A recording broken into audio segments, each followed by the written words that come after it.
Hello friends, welcome to my channel. आज की कहानी है बुद्धिमान लालची की। एक राजा अपने लिए समझदार और ईमानदार मंत्री की तलाश कर रहा था। राजा ने कई लोगों का साक्षात्कार लिया, लेकिन कोई भी व्यक्ति उन्हें मंत्री बनने के लायक नहीं लगा।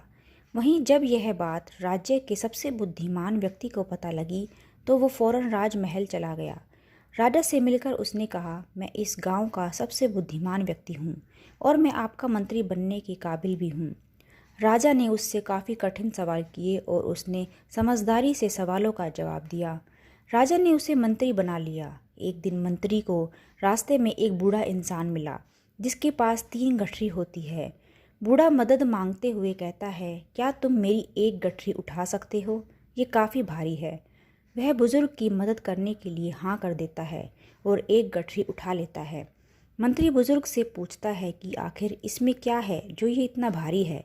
बुजुर्ग ने कहा, इस गठरी में सिक्के हैं। आगे एक नदी आती है जिसे पार करना होता है। बुजुर्ग कहता है, क्या तुम मेरी दूसरी गठरी उठा सकते हो? क्योंकि 2 गठरी लेकर मैं ये नदी पार नहीं कर सकता हूँ। वह दूसरी गठरी भी उठा लेता है और ये गठरी भी भारी ही होती है।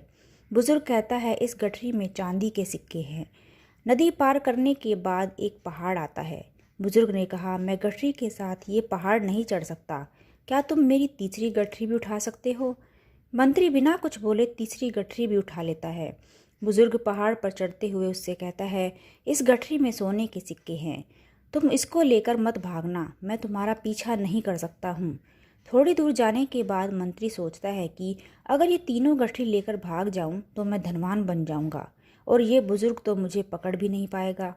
और वह तीनों गठरी लेकर भाग जाता है। घर जाकर वो जैसे ही तीनों गठरी खोलता है तो उसमें लोहे के सिक्के होते हैं और वह हैरान रह जाता है। कुछ देर बाद उसके घर बुजुर्ग आ जाते हैं और उससे कहते हैं कि तुमने लालच में आकर मेरी तीनों गठरी चुरा ली। कि मंत्री गुस्से से कहता है कि तुमने झूठ बोला, इन गठरी में सोने और चांदी के सिक्के नहीं हैं। बुजुर्ग हंसते हुए अपने असली वेश में आ जाते हैं। वह कोई और नहीं बल्कि राजा ही होते हैं। राजा कहते हैं, तुम बुद्धिमान थे, इसलिए मैंने तुम्हें अपना मंत्री नियुक्त किया, लेकिन तुम्हारे अंदर ईमानदारी बिल्कुल भी नहीं है, इसलिए तुम मेरे मंत्री बनने के लायक भी नहीं हो।